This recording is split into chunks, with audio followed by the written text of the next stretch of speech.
there's a misconception that Yes. if someone's auctioning their property, it's a bank repossession and you're going to get Yes. below market value 100%. and you're going to get that property for a steal. Yeah. It's healthy to sit and plan because that's how you build legacy and that's how you protect the people that you care about. If you've got assets under a company, a property under a company, that might not form part of the estate, whereas if it's under your personal name, that forms part of your estate.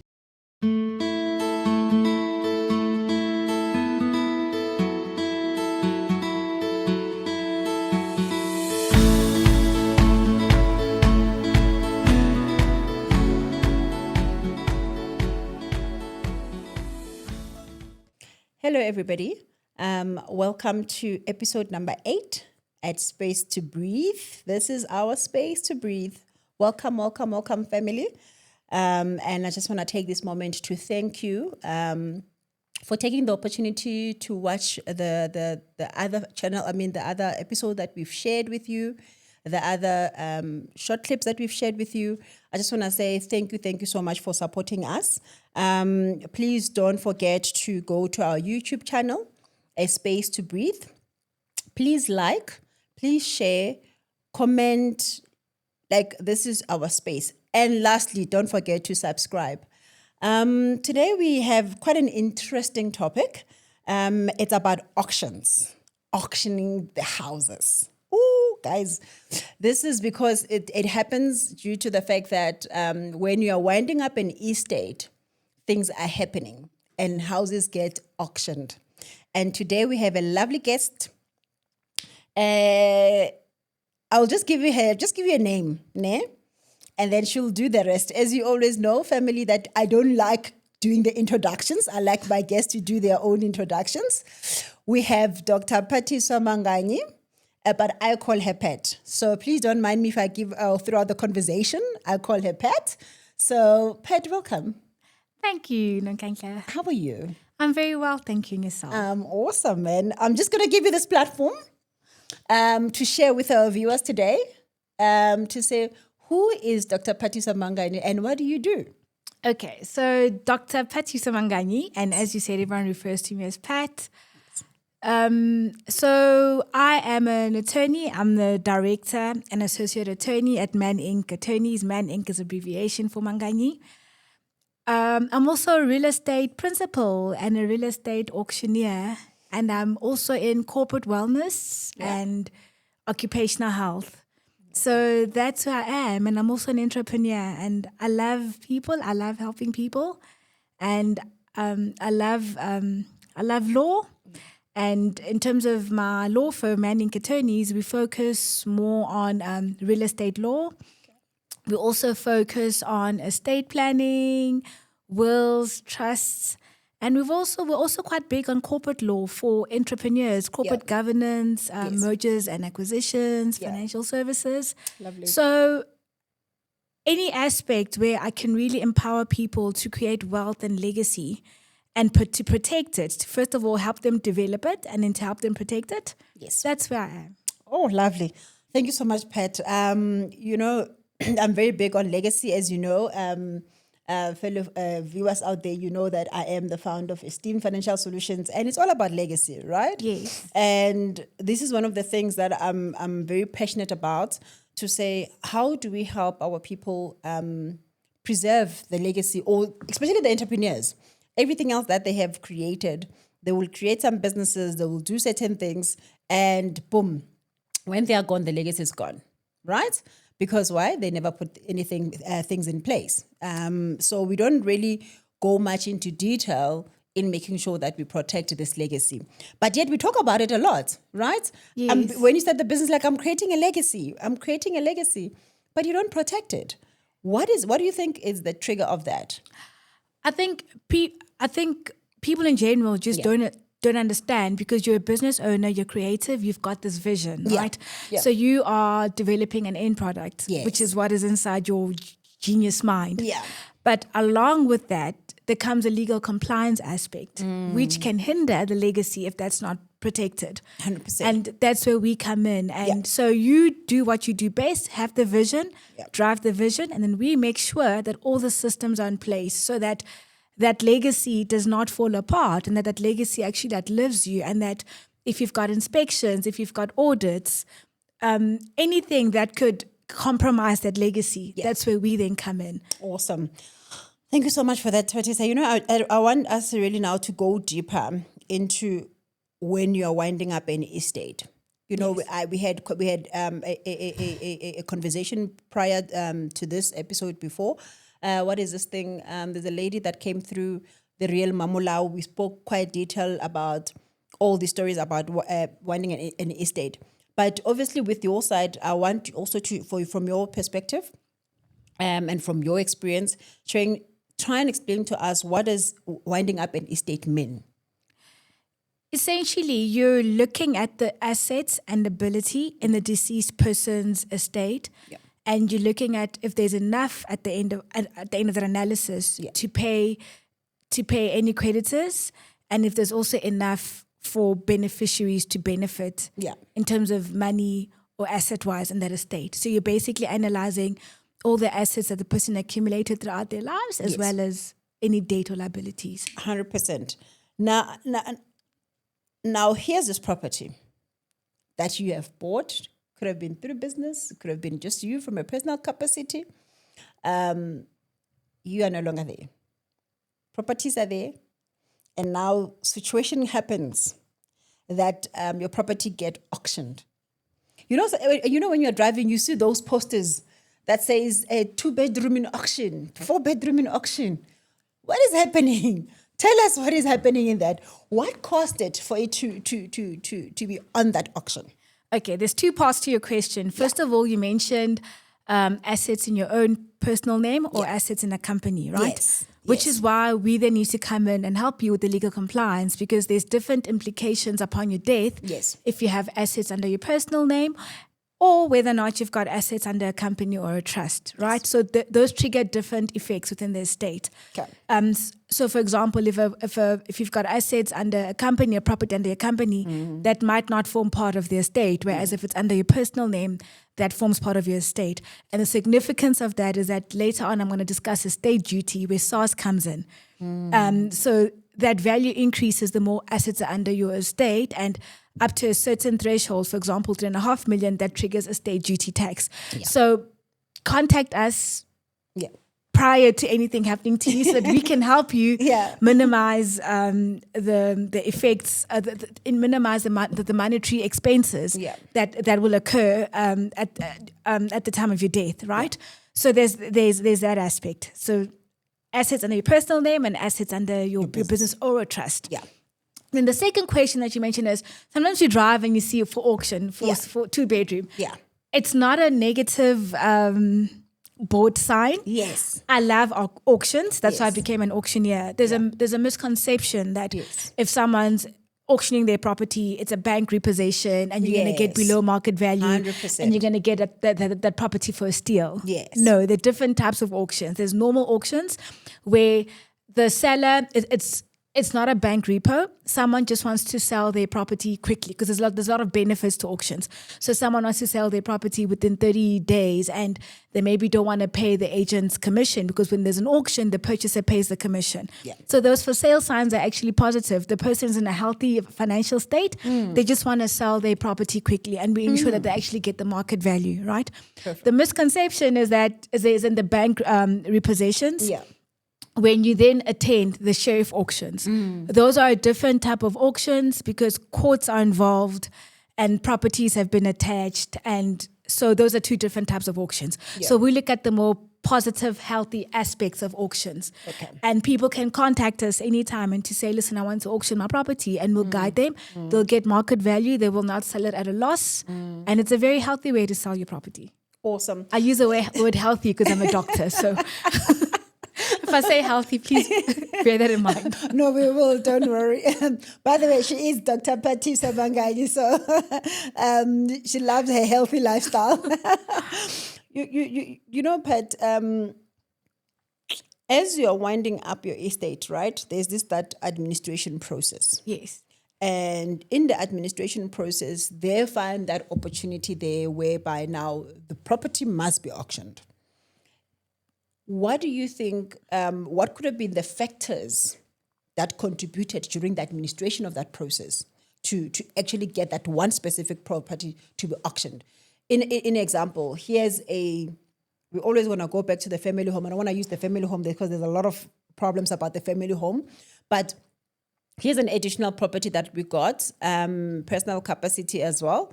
This property now, it's a matter of during the administration of winding up the estate, there's liquidity problems. Talk to us about that. So auctions is another word for selling your property, just to make it easier for the audience to understand. Yes. So you're winding up an estate and it happens that the property then needs to be sold.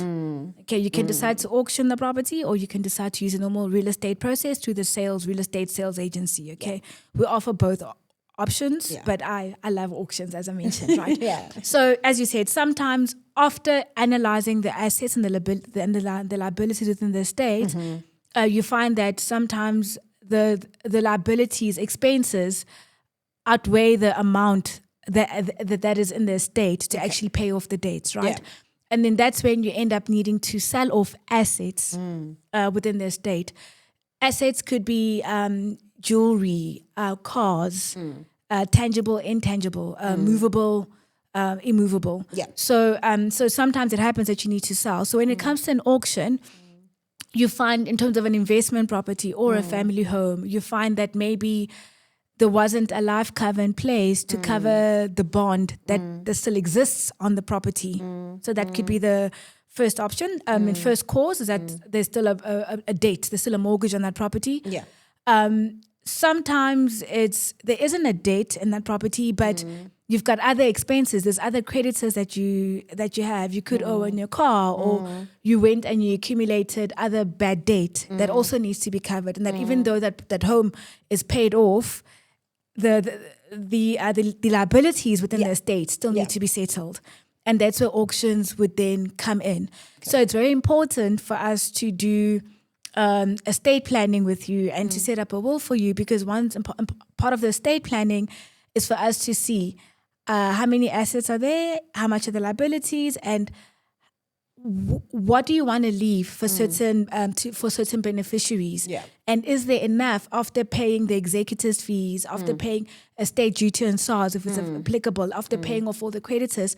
Is there enough for you to leave whatever you want to allocate to the beneficiaries? And you know, stating that, I just want to go back to our viewers here, because this has been one of the biggest information, well, not even information, but this has been the biggest challenge that I have picked up on social media, right? That we do not talk about the liquidity analysis. Yes. Right? We do not want to talk about it. We're always talking about the will. Yes, my family home has been taken, or the home has been taken, but we're not understanding to say what really happened for this property to be taken away or to be sold, because there's this thing of not wanting to understand the concept of doing a liquid analysis on your estate planning, right? With that, can you probably maybe break it down a little for us, right? To say, here's a situation, give us a scenario to say, here's a client that you're busy assisting currently, winding up their estate. What are the things that you would look at? Like specifically give us a scenario of one of the cases that you are handling at this point in time. Okay, so for instance, a mother dies or a father passes away, that person is now deceased, right? Sometimes they're married in community of property, or sometimes they're married out of community of property. Yeah. Sometimes they're single or divorced, okay, or sometimes they're widowed or they're widower, right? So you look at the marital status summary of that person, right? 100%. But let's say, I'll give you an example. So a deceased person, they maybe have a family, they have a home that is worth 2 million rand, right? That's part of the assets. So when they pass away, we look at the marital status, because whether or not they've got a will, that's actually got different implications, right? Yeah. When you've got a will, we then know what your requests are, how you want your assets to be distributed, right? And we will also advise you in terms of your marital contract. Sometimes there isn't a will, and then basically it's left up to the law, left up to what the law says if there is no will. So you have, so you pass away, you're deceased, and you've got a home worth 2 million rand, right? That forms part of your assets. You could also have a car or multiple cars. Those also form part of your assets.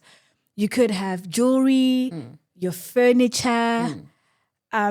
Those also form part of your assets as well. Yeah. Right? Then sometimes all your assets are paid off. Yes. Depending on how you lived your life and there was planning and Yes. you were prudent enough to say, let me pay for everything. Or sometimes it wasn't, things are not paid off, but you've got life covers in place to make sure that in the event that I die, all those liabilities that I've created will be paid off, right? So liabilities, it could include, so basically creditors, people that you owe money to. Yeah. So the common ones are the 2 million rand home might perhaps still have a bond on it, a mortgage on it for maybe 1 million, right? You could be driving a car that is 600,000 and it could be still owing 300,000 on it. You might have some store accounts. You might have children's school fees that still might need to be paid. So a lot of debt then comes in as well. Then we also look at your pension fund and your life covers. And depending on how you're married, whether or not, depending on your marital status, should I say, those are allocated in a certain manner. Yeah. We can also help you when you do the estate planning to say how you want those to be distributed as well. Yes. So those are also looked at as well. And then you also look at SARS as well in terms of your estate duty. I only mentioned a home that's 2 million, but as I said, you've got other assets and above a certain threshold, 3.5 million, then you start attracting estate duty. Yes. So, and then there's other fees as well, your executors fees, your master's fees. So, the two things guaranteed in life, death and taxes. Yeah. So, and yeah, back to it's healthy to sit and plan because that's how you build legacy and that's how you protect the people that you care about and that's how you ensure that after you are no longer in this world, because it is going to happen, you might not know when. To make sure that everything is away, but it is happening. Yes. I mean, personally, with my journey, my husband never believed that he was going to die anytime soon. He never believed it. In him, it was a matter of I'll die later, and we have quite a lot of people that believe that.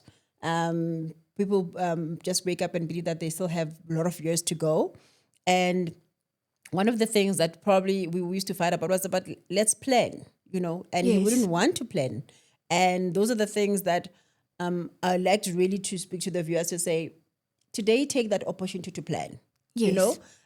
Start today. Never wait for anything that could happen because we don't know what happens tomorrow. Nobody plans tomorrow. But one thing, like you said, death is guaranteed and taxes are guaranteed for sure. So in those kind of situations, I just want to take you back here, Pat, on the auction side of things. Should it be that, actually, what is the alternative thing to auction? okay.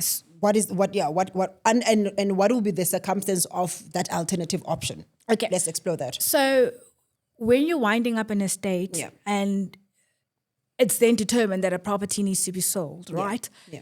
You can, the common method that people are aware of is a normal real estate sale. You contact an agent and I need to sell my property. Yes. How much will you list it for? What's the market value? And how much is your commission, right? Sure. So in terms of an alternative, it's actually the common way of selling a property. So it's not an Okay. alternative. Sure. So that's how people normally sell their properties, right? So the agent markets the property through their real estate agency firm, and then you pay the agent's commission. Yeah. The lawyer and me again are there fidelity fund certificates, PPRA regulations, and so forth.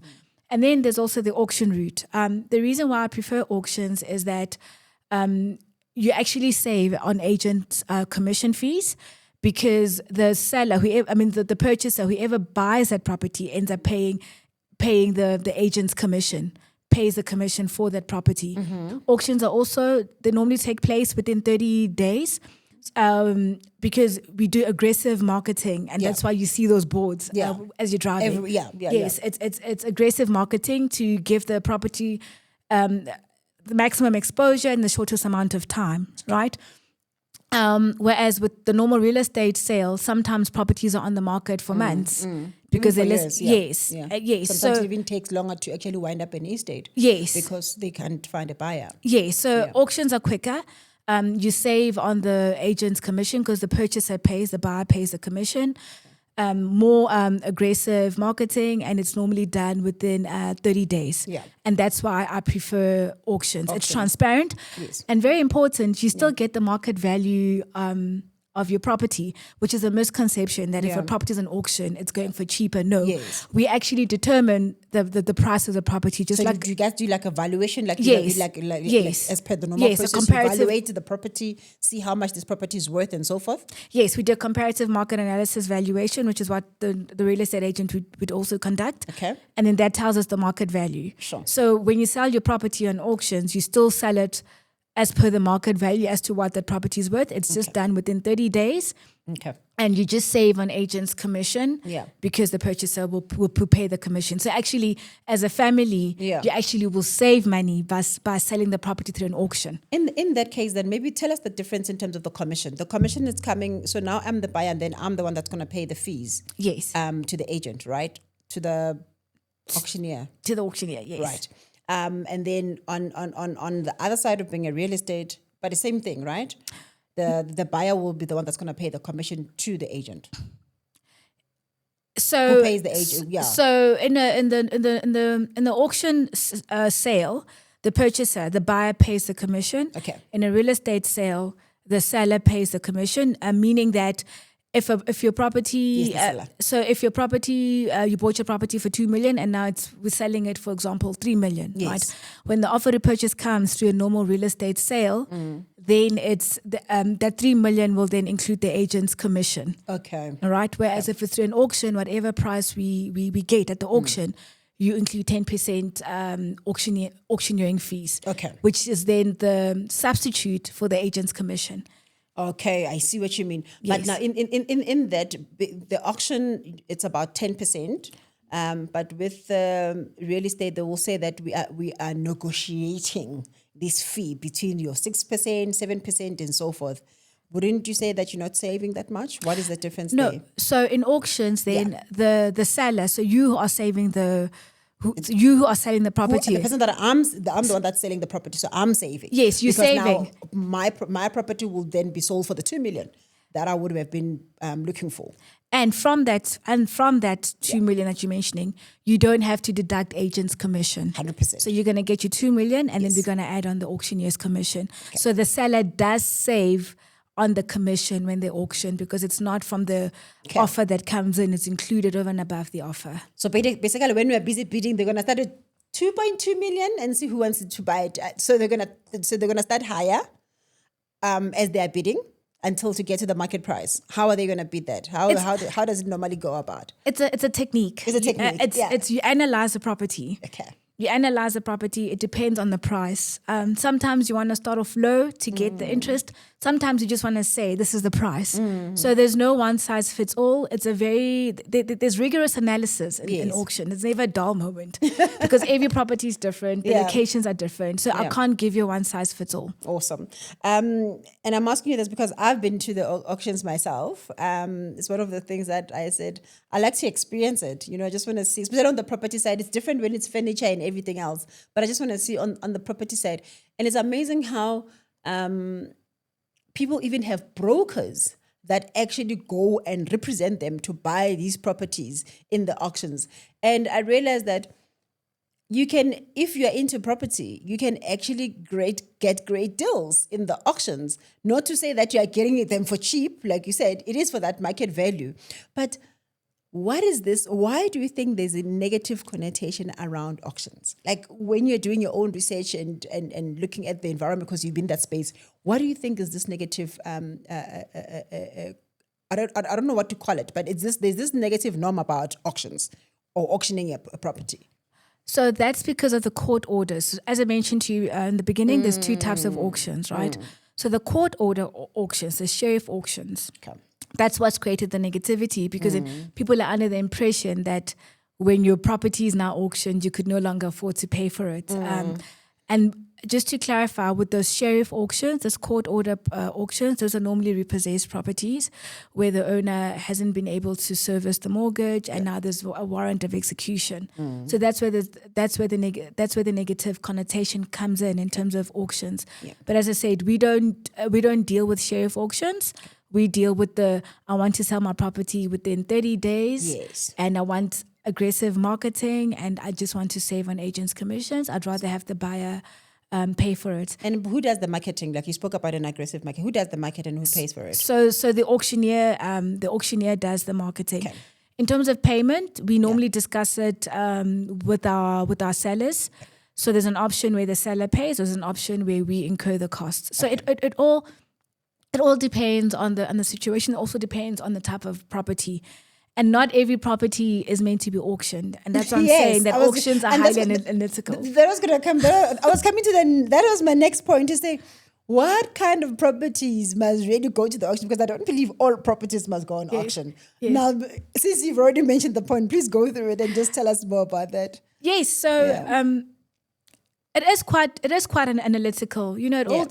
It all depends on the location and the size and the demand. So just because a client phones me and says to me, I want to auction my property, doesn't mean that I'm necessarily going to say yes. I'm going to do a study on that property. And I'll say to my client, listen, based on my study, it's best that we auction it. The chances are high that you might achieve success, or it's best that we put it through a normal real estate sale.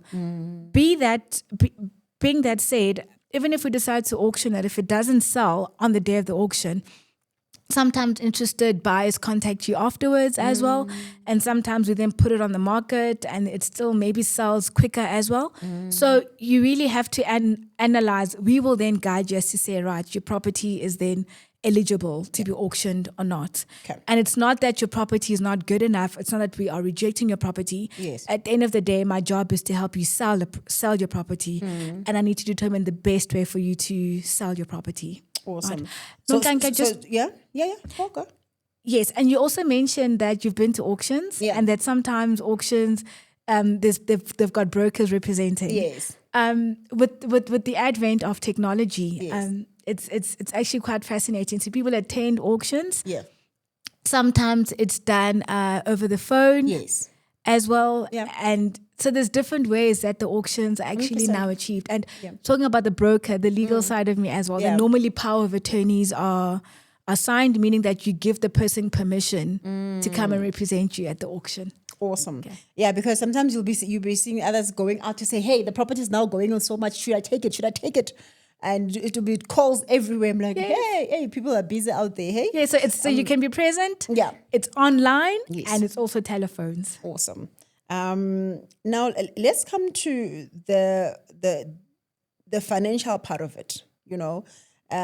Here we are financially struggling to really finalize out the estate of our family member that has passed away, and the market value itself does not even cover the amount.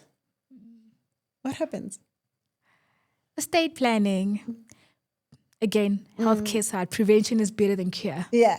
Okay. The health side of you. It's coming out again. Yes. Yeah. So estate planning, and that's what's important. The moment you've got loved ones that you want to, the moment you start accumulating assets, actually. Yeah. So it's important to contact an attorney or financial advisor to start the estate planning, because at that point in time, what can we do for you? The assets, the liabilities exceed the assets, and then your family is left distressed. So again, prevention is better than cure, and the answer to that is estate planning, because we can then analyze the liquidity, the financial state of that estate, and if there's any shortfalls, we can quickly put in life covers, we can put in different types of insurances to remedy that. Yes. Okay, so I cannot stress. And I just want to tell the viewers to say estate plan is not the will, guys. It's just not the will, because everybody just says estate plan, then they say I have a will. It doesn't end there. There's that whole process of making sure that the proper analysis has been done for you. We understand what your liquidity looks like. Is there sufficient funds to make sure that all these costs, your administration, your Master's High Court fees, what is this, the executives fees. And by the way, you must remember, the executives fees can also be negotiated. I'm gonna throw that at you, Pat. What is your take in negotiating those fees? It depends on the value of the estate. Yes. Because remember, winding up an estate is quite a rigorous, it's quite a lengthy process. Yeah. So the smaller the value of the estate, you don't want to really negotiate the fees because it's a lot of time and effort. Getting the letters, collecting all your documents, following up with the masters, advertising with creditors. Yeah. A lot of care and due diligence goes into that estate because we also understand that this is the last I love you gift from your deceased loved one. So a lot of care and skill and due diligence goes into it. You know, so the fees can be negotiated, but only on a larger estate. I mean, because of the time frame. I mean, you're looking up to even 18 months or even longer to wind up an estate, and those executors need to attend to your estate on a weekly basis, bi-weekly basis, monthly basis, and they need to act in your best interest. Awesome. Okay. And you being the lawyer right now, I mean, I'm going to throw the head of being the lawyer right now, and we pack the healthy side right now. My question comes in to say, people say it's expensive to use an executor or to use the attorney to be an executor. Can you just maybe elaborate that? Because I've shared before with my viewers to say, Noni, as an expert, as a professional, I can be the co-executor of my client's estate, but now you being an attorney, right? How much from your experience have you assisted of your clients relating to the winding up of your estate as an executor, where now you understand the relationship that this person have with the family, right? So probably maybe let me summarize this question because I think it's getting deeper. I want to connect the executor with the family. The reason for this is because most people obviously meet the executor at the point where now they need they need assistance, right? Or maybe now they are aware that the will is actually sitting with Pet. Only Pet is only meeting this family. Why do you think the attorneys do not get the family involved, or even get their clients to get their family involved in the process of your I'll call it estate planning? Okay, so essentially, if your estate is up to 250,000, you can actually wind up the estate yourself, right? But so again, estate planning, drafting a will, right? So it's not. So it just depends on the deceased person and what they did while they were still alive.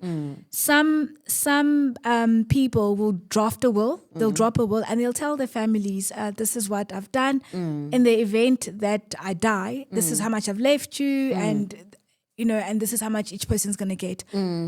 There is no one size fits all because family dynamics are very, very complex, right?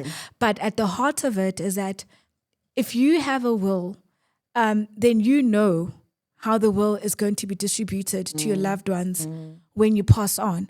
So, to say that it's best that the family knows prior, that is ideal, and we're not in heaven yet. Yeah. So it's ideal, but it's 99.9% of the time, that is not always how it's going to happen. However, if you have drafted a will and if you have done, again, estate planning, we can mitigate the risks. I mean, for example, if you've got kids and they still need to go to school, how old are they? Is there enough to cover their school fees, tertiary fees? Yeah. So we will sit down and we will help you look at that so that by the time the person has passed on and the family now meets the executor or the estate is being wound up, in the estate planning, we have then made provision to factor in and cater for everyone whom you would like to be catered and factored, which is another discussion. Yeah, that's there. There's a lot. And personally for me, it is an emotional thing that currently there's quite a few women that I've been in talks with, fellow widows, Guys, there's scary stuff that are happening out there. Yes. Our beloved spouses are not doing right by making sure that they put things in place. And it's quite painful, you know. You're sitting with a woman who never worked for her life. And now this person that used to bring bread didn't even leave a will. And now the family members is grabbing everything. And now the poor soul, first of all, was kicked out of the house because it was a family home. She's now being left alone. Now she has to go and squat at her friend's place. And the kids now has to be also being spread through other family members to help them. So these conversations, fellow viewers, we are having them to empower you to make sure that you put your house in order. Make sure that your will is in place. Make sure that your holistic estate planning, it is done properly. Be comfortable and be confident enough that I've got an estate plan. Here it is. This is where I stand. All is in order. And you can sleep at night knowing that anything could happen to you and to your family. They'll be taken care of. In wrapping up, Phathiswa, I just want to maybe, is there any other words probably you want to share with our viewers that from your experience, from the cases that you're dealing with? It's up to you. Just comment on what you just mentioned about widows and widowers, because it's not just only women, right? Yeah, even widows. Men are also affected. Yeah. It's men and women are equally affected if there isn't a proper will or proper estate planning, if they were not catered for, right? Yeah. Kids are affected. Yeah. Parents, grandparents, because sometimes people are dependent on that person who was alive to assist them. Just to just clarify, right? So if there is no will in place, then the law has set out regulations on how that estate will be administered. Yeah. So it doesn't mean that if someone passed away and there was no will, that you will not necessarily get any part of the estate, right? Again, it also depends on the marital contract that you've signed and your marital status. Were you married in community property, out of community property, with accrual, without accrual, right? So all of those factors. So just because someone, your spouse, we'll just use the female scenario, but it also does happen to men, right? Yes. So just because you are a female, you and your husband has passed away, a family member is coming in, there are laws to actually protect you when there's no will, because then the law says you as a spouse get a certain portion, your kids get a certain portion, surviving, the different legal aspects, right? And I think the most important, and then you also touched on the fact that your husband was a breadwinner or the spouse was a breadwinner and you were not working, right? I want to emphasize to you that just because you're not working and someone is a breadwinner, it doesn't mean that you can't go and draw a will for yourself. And it doesn't mean that you can't go and do estate planning on your part. But estate planning, again, if we get anything out of today's podcast, is estate planning, right? Yes. And estate planning is not just for the breadwinner. Yes. Even someone who is dependent on the breadwinner can also go for estate planning, because we can then advise you to say, right, in the current situation that you're in, should anything happen to your spouse, provided that 1, 2, and 3 is in place, this is how it's going to happen, right? So you can do it with your spouse while they're alive, or if they're not, because, right, why aren't the family members involved, right? If your spouse doesn't want to get involved, you can also go on your own accord by yourself, and we can still help you, okay? So it's not only for the breadwinners, it's not only for people earning an income. Even if you're not earning an income, if you are a beneficiary, or if you will be a beneficiary of someone passing away, you can still come for estate planning, and we can still advise and guide you on that. Okay, so don't let I'm not the breadwinner be an excuse. It's going to cost you terribly if you don't know where you stand should the person whom you are relying on pass away. Awesome. Dr. Pat, thank you so much. You're welcome. Thank you so much for making the time to share the space to breathe with us. To our viewers, thank you so much for really taking the time to watch this podcast. I just want to say to my fellow widows, I always say my fellow widows because it's the crew that I always connect with all the time. Just want to remind you that every Thursday at 8 p.m. we have a live session on our TikTok. It's also a Space to Breathe channel. Also, this podcast, you'll find it on the full clip. You'll find it on the YouTube. Our YouTube channel is also called The Space to Breathe. Please don't forget to like, to share, to comment, and subscribe. Guys, subscription is for free. For free. There's no fee. There's nothing. For free. So please subscribe so that we can continue to do this work. Phathiswa, thank you so much. Yes, and just can I also add auctions? It's not just for residential homes, office spaces, commercial buildings, filling stations, shopping centers. Yes. So the world is your oyster. Auctions for everyone. Mic drop. Thank you.